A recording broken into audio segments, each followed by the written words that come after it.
cedo, mas não me foi possível conter o desejo de vir falar contigo. Aconteceu alguma coisa? Serei porventura digno de receber como esposa a mãe do Messias? O Senhor fez chegar aos teus conhecimentos o mistério da minha gravidez, José? Fez sim, Maria. Eu nunca deveria ter pensado em abandonar-te. Chegasses a pensar em me abandonar? Sim. Eu aprovaria a tua decisão. Perdoa-me por ter sido um fraco. Eu sempre acreditei que Deus agiria em nosso favor quando fosse chegado o momento de tu ficares sabendo a verdade.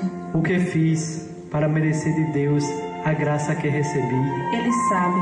Agora posso dizer-te porque viajei tão apressadamente para a casa de Zacarias. Quando o anjo anunciou a minha gravidez, me fez ciente que Isabel também havia concebido um filho e que já estava no 6º mês de gravidez.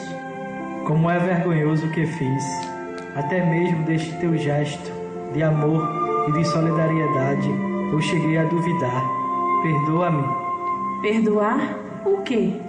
O que aconteceu deve ter sido por vontade de Deus. Que Ele me perdoe. Diz-me uma coisa, como pôde Isabel, uma mulher que sempre foi considerada estéril e já tão avançada em idade, ter concebido um filho?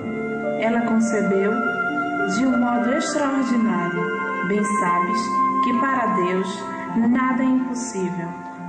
O filho dela se chama João e veio para preparar o caminho do Senhor. Isabel e Zacarias estão muito felizes. Eu imagino. Nada mais te perturba a respeito da minha gravidez? Nada. Se for da tua vontade, realizaremos ainda esta semana a cerimônia do nosso casamento. É da minha vontade sim, José. Acertaremos o dia a outra hora. Até logo. Até logo, José. Eu te acompanho até a porta.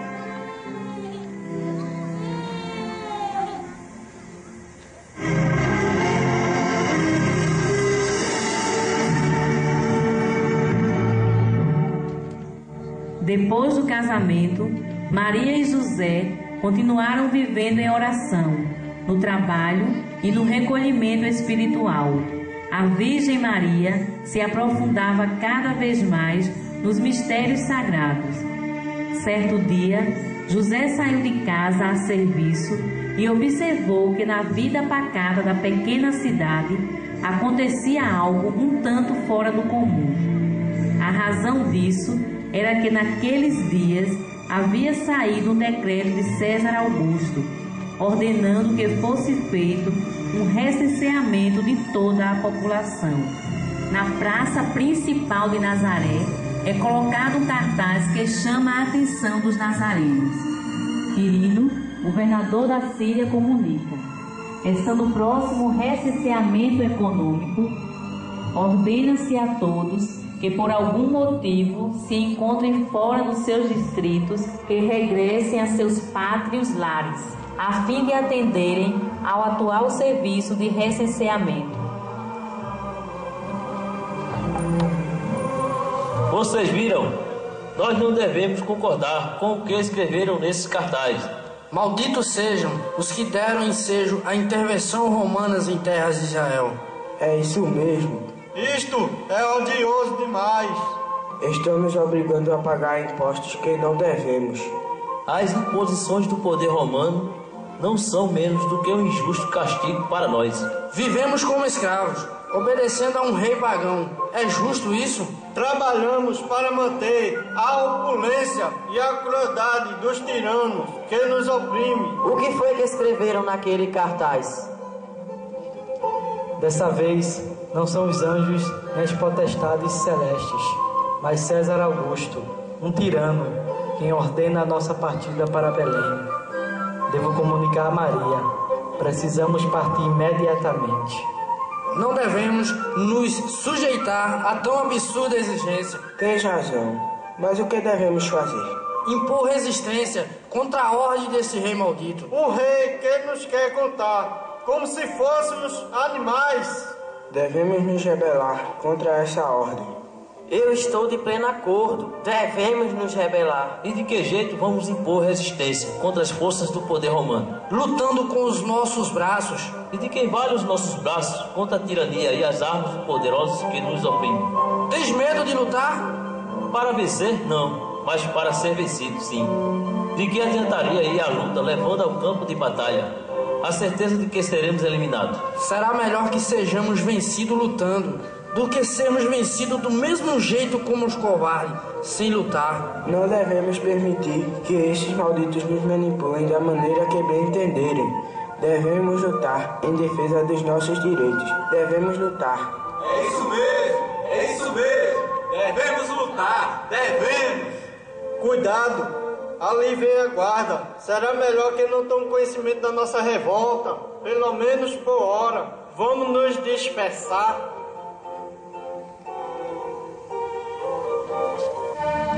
Como todos os descendentes de Davi, José e Maria eram obrigados pelo decreto de César a se registrarem perante as autoridades de Belém. Mas seria o referido casal se submetido aos riscos de uma viagem extremamente incômoda, principalmente para uma mulher em adiantado estado de gravidez, apenas por obediência ao imperador?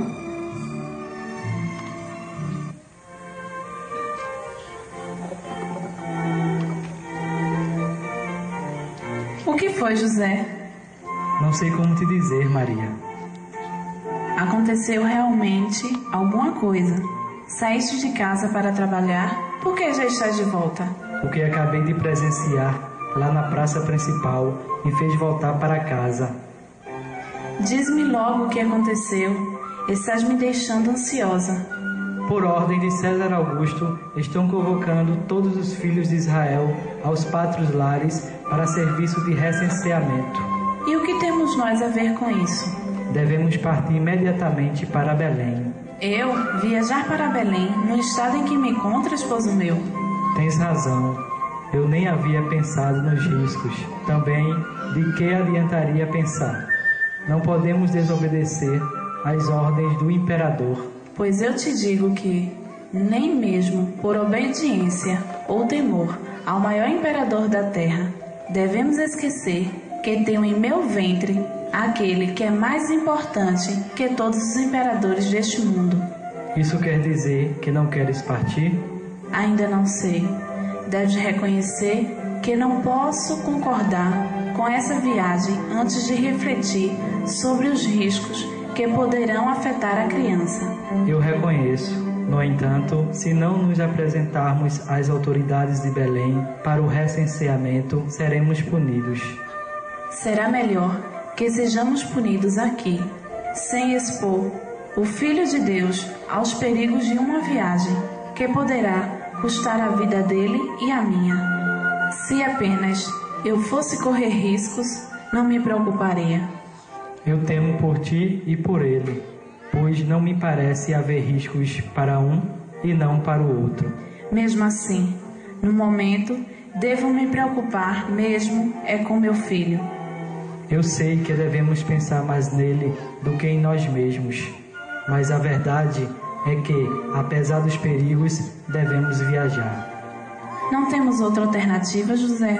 Não, estimada esposa. Procuraremos evitar os perigos, sendo cuidadosos durante a viagem.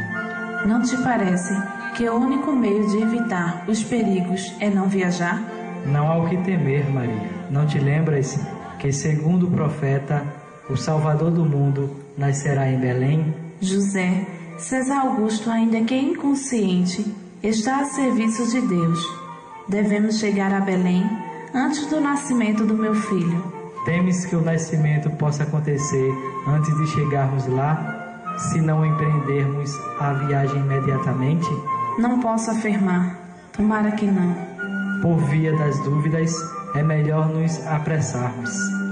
Pois vamos cuidar dos preparativos para a viagem.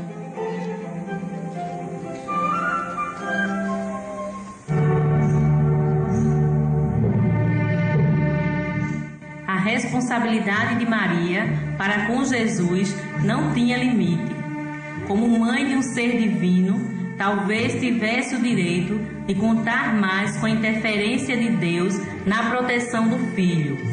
Mas, como mãe de Jesus, pessoa humana, talvez devesse agir como qualquer mãe sensata e responsável que pede a ajuda de Deus nas horas de necessidade, mas não fica a esperar de braços cruzados que Ele faça tudo sozinho. Estás vendo, Maria? Finalmente chegamos. Graças a Deus, esposo meu. Só uma coisa me preocupa muito neste momento. O que, Maria? Haverá lugar para nos acomodar nessa cidade tão cheia de visitantes? Devemos acreditar que sim. A julgar pelo fluxo de pessoas nas ruas, pode-se deduzir que as hospedarias estão lotadas. Que o Senhor Deus nos favoreça. Sinto que o grande momento está muito próximo. Precisamos encontrar acomodação o quanto antes. O que faremos se não formos recebidos pelos nossos parentes e se não encontrarmos acomodação nas hospedarias? Que pensamento mais pessimista, Maria. Estamos próximos da casa de um parente. Vamos pedir abrigo lá.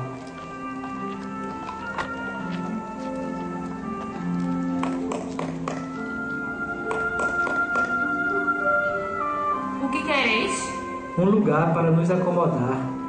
E por que pensais que em minha casa tem esse lugar? Por acaso esta casa parece uma hospedaria? Nós não pensamos isso. Achamos que, em consideração ao nosso parentesco, poderias nos acolher em tua casa. Pois eu não posso. Procurei acomodação nas hospedarias. Tem piedade de mim. Nesse estado, não posso ficar exposta ao desabrigo. Se o teu estado não permite que fiques exposto ao desabrigo, por que saíste de tua casa em Nazaré? Por que estás nos tratando com tanto desprezo? Não sabes? Se nada fiz, não posso saber. Não te faças de inocente, fingida. Não sejas injusta. Deixa-nos ficar em tua casa.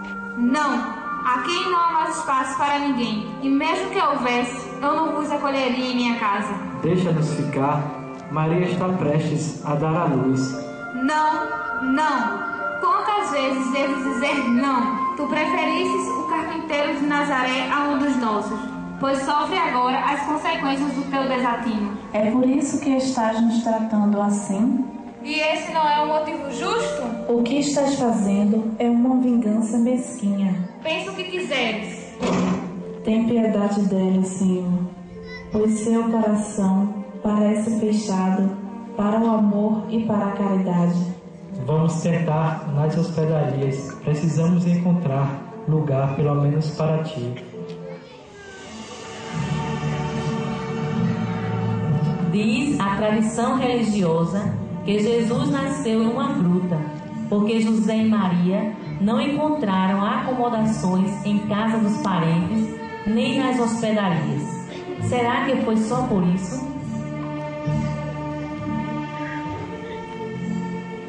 Parece não haver mais nenhuma hospedaria, José. Estamos nos aproximando de um albergue público. Estou sentindo cada vez mais próxima a hora do parto. Gentil mulher, eu e minha esposa acabamos de chegar de muito longe e... Eu já sei. Sem dúvida fizeram uma penosa viagem, por isso necessito de um lugar para repousar. É o que todos querem. Tens razão. Nós já estivemos em todas as demais hospedarias da cidade. Não há nelas lugar para mais ninguém. Não tens parentes nas cidades ou nos arredores com os quais possam ficar hospedados? Os nossos parentes moram em pequenas habitações, por isso não tiveram condições de nos acolher. E eu? O que posso fazer? Não percebe como estão lotadas as dependências desse albergue? Arruma pelo menos um cantinho para minha esposa dar à luz. Não te parece muita falta de responsabilidade viajar com uma mulher desse estado? Nós viajamos por extrema necessidade. Isso é o que todos alegam. Como estás vendo, eu já tenho hóspedes amontoados por todos os cantos do albergue. Mesmo assim, tenta conseguir um cantinho para minha esposa. O que queres que eu faça? Um milagre? Bem, procura por aí se encontrares espaço entre os que ocupam os corredores e as varandas. Acomoda-te com tua esposa, é só o que posso oferecer. Muito obrigado, bondosa mulher. Deus te abençoe. Meu Deus, terá que ser aqui? É triste, Maria. O que foi, José? O único espaço que encontrei é muito pequeno, mas é nele que vamos ficar. Não, José, não vamos ficar aqui. Não? Não. Mas nós não temos para onde ir, a não ser para uma das grutas existentes no campo. Iremos para uma das grutas. Não me sinto capaz de dar a luz entre tantos curiosos. Não será fácil chegarmos a uma das grutas a esta hora da noite. O Senhor Deus nos guiará. Vamos, antes que seja tarde demais. Se preferes assim, vamos.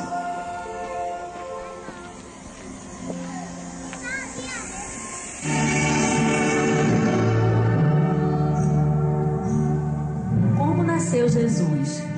Terá ele vindo ao mundo através de um parto doloroso para mãe e filho? Porque quem concebeu de um modo extraordinário deveria sofrer as dores do parto na hora de dar à luz? Porque o Criador teria poupado Maria da violação da virgindade e das dores de uma primeira relação sexual, se não pretendesse poupá-la também das dores do parto? Quem foi concebido por obra do Espírito Santo deve ter nascido de modo extraordinário.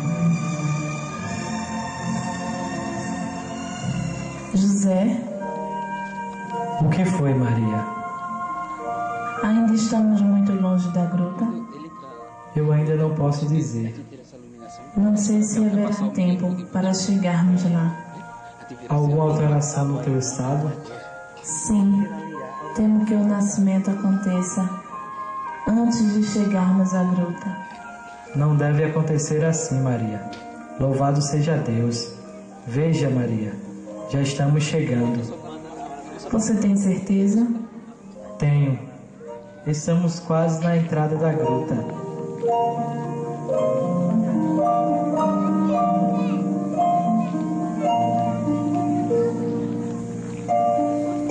Pronto, chegamos.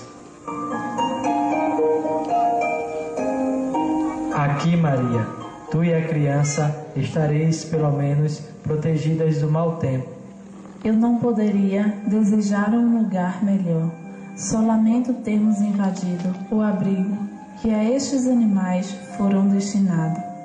Mas espero que eles entendam que fizemos isso porque não tínhamos para onde ir e que não tivemos a intenção de incomodá-los. Aqui, entre eles, posso ter meu filho sem expô-lo a olhares e comentários maldosos. Não te aflijas quanto aos animais, Maria. Na realidade, eles até nos agradeceriam se fossem capazes de falar e se entendessem que serão testemunhas do acontecimento mais importante que se registrará em toda a história da humanidade.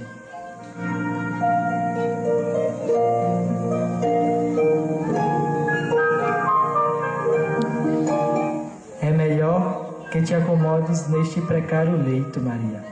Lamento não poder preparar nada melhor. Não deves lamentar. Acredito que as coisas estão acontecendo segundo a vontade de Deus.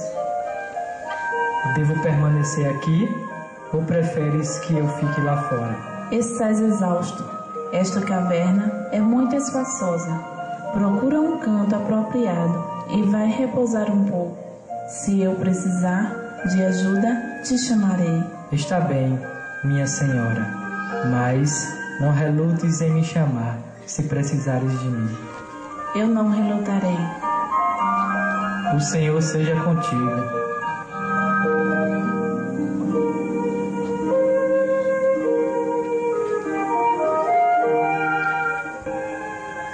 Meu Deus, é tão grande a felicidade que estou sentindo, que até As dores do parto transformaram-se em prazer para mim.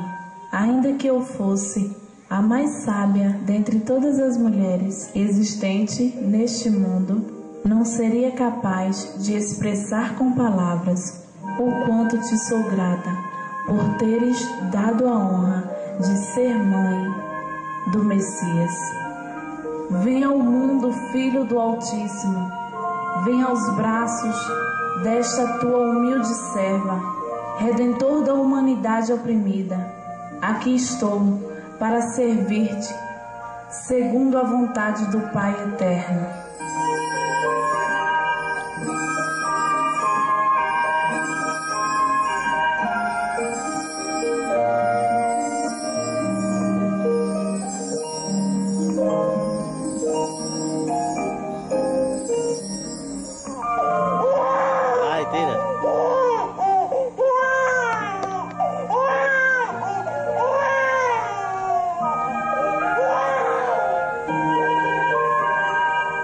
Ele é lindo, lindo, lindo.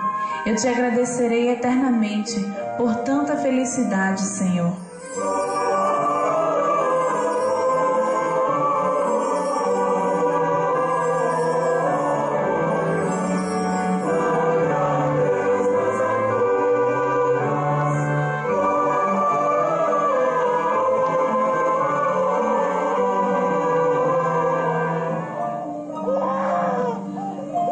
Ele nasceu, Maria? Ele nasceu? Sim, José, ele nasceu tão misteriosamente como foi concebido. E é lindo, você não acha? É a criança mais linda que eu já vi. Infelizmente, nesta gruta ele não terá sequer um leito para repousar. Ele repousará no meu colo, José, e receberá de mim todo o amor de mãe que muito ama. E de mim ele receberá tudo que um pai humilde pode oferecer a um filho muito amado.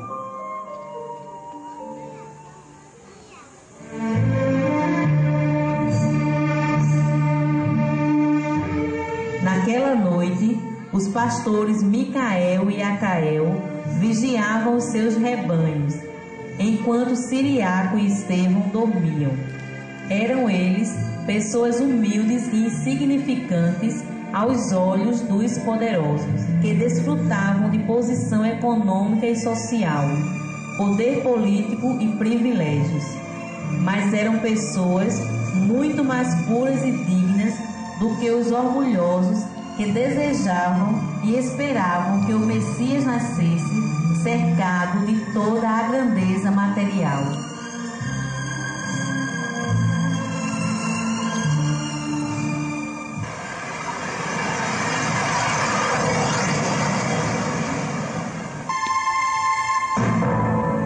Não tenhas medo, eu vos dou a mais consoladora das notícias. Eis que nasceu aqui perto, na cidade de Davi, o Cristo Salvador. Ide até a gruta de Belém, lá encontrareis um menino repousando no colo de sua mãe. É ele.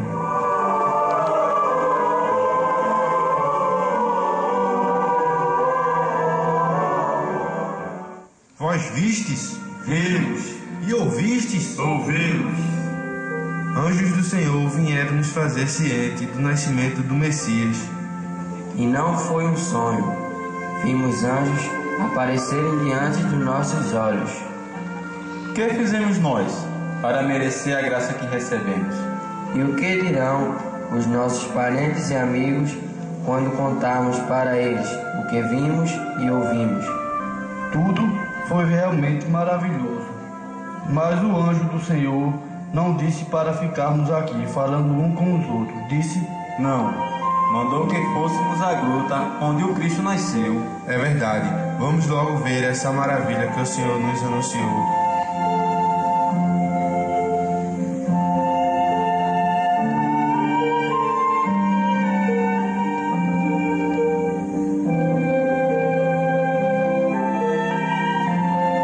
É ali. Será que é ali mesmo? Eu tenho certeza que sim. Eu não estou bem certo, mas acho que tens razão. Se achas que é aquela a gruta que estamos procurando, vamos entrar? Louvado seja o Salvador que aqui nasceu. Senhora, o Senhor nos enviou um mensageiro celeste que nos fez ciente do nascimento do Salvador. Então logo nos libertamos da surpresa causada pela presença dos anjos. Corremos para adorar o Messias. Bendito és tu, Senhora, que recebeste de Deus a glória de ser a mãe do Cristo prometido. Eu te peço desculpa por não ter trazido nenhum presente para o teu filho.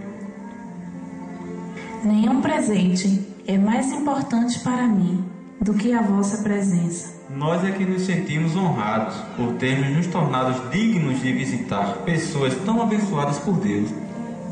Aceitai a minha gratidão.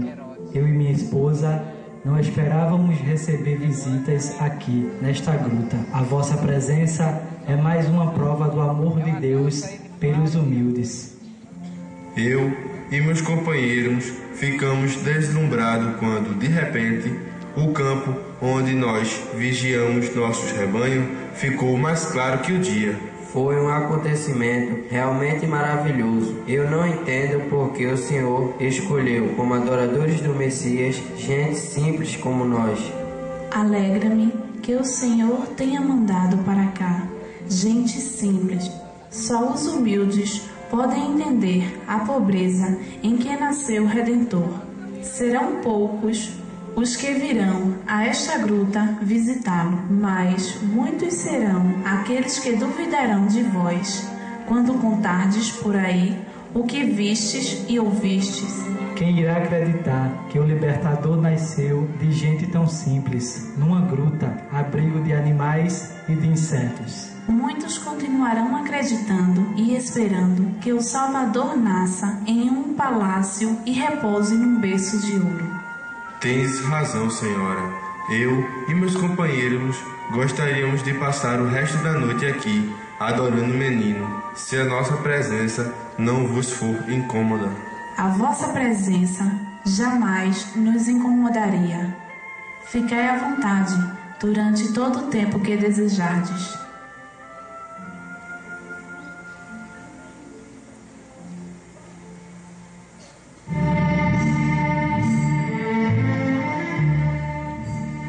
Ao falar da visita dos reis magos, diz o Evangelho que a estrela parou sobre a casa onde estava o menino.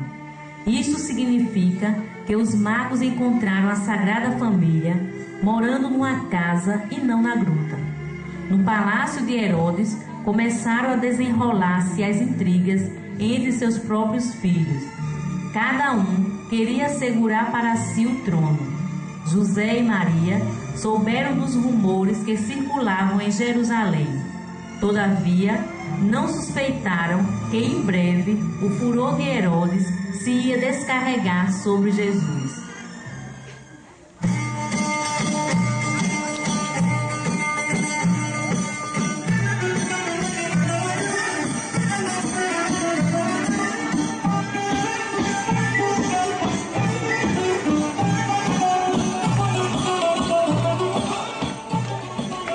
Um grande rei nasceu em terra de Israel.